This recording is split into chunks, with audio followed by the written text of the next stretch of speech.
Sakafet YouTube, and welcome back to my channel. Let us make my gorgeous brown stew beef.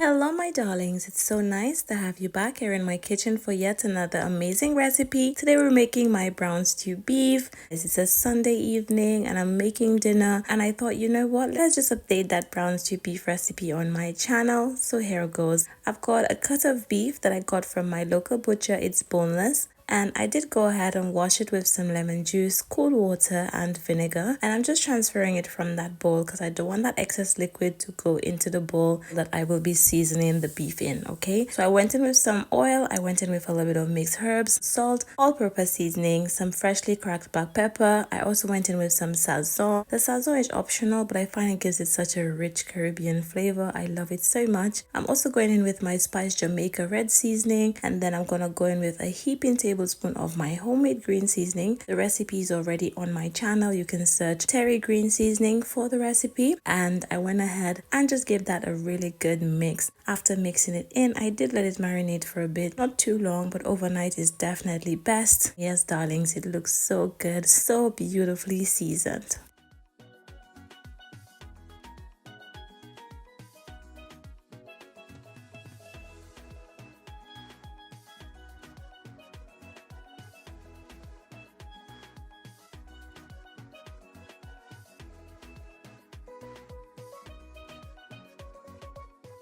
So to a pot, I went in with some oil followed by some brown sugar, and I'm gonna go ahead and just allow that to caramelize. Caramelizing takes a little time, so I decided to just show you the process where it goes from liquid to a nice firm to a nice rich dark color, which makes the stewing process so amazing. But if you don't have that and you don't want to do that, you can definitely use some gravy browning. It's definitely up to you, of course. And once it gets to that nice color that I love so much, I'm gonna go ahead and add in my beef. I'm not gonna mix it in. I'm just gonna go ahead and just put it in, cover it up, leave it for a good 2 to 3 minutes so that the color can stick onto the beef, and then I'm gonna come back and mix it in to show you how amazing it's looking.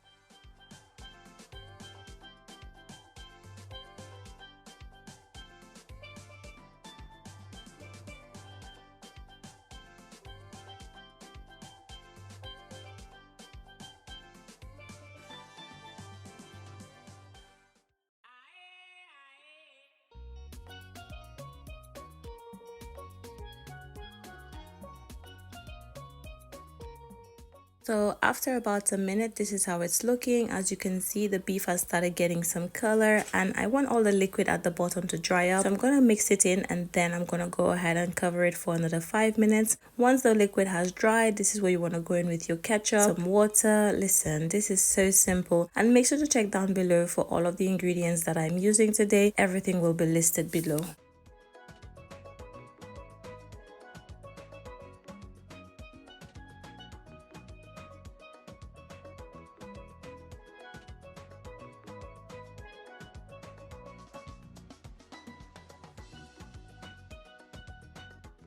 So once I've added in my ketchup and some water, I did go in with a little bit more of my homemade green seasoning. I add in some ginger slices and a cinnamon stick for extra flavor, and I'm going to let that cook down on low for about an hour. It depends on the beef that you're using as well. I'm using boneless beef, so I went ahead and removed the cinnamon stick, and as you can see, the gravy is nice and rich. I'm going to garnish with some fresh parsley because this is all cooked after about an hour and 20 minutes because the beef was fresh and soft. And yes darlings, this is how I make my beautiful stew beef. So I really hope you enjoy the recipe. Try it soon, let me know what you think about it. I did serve this with some mac and cheese and some asparagus. The recipe for both of these is already on my channel, but the plate looks absolutely beautiful, and look at how amazing and rich that stew beef looks. Thank you so much for watching, and I can't wait to see you in my next one.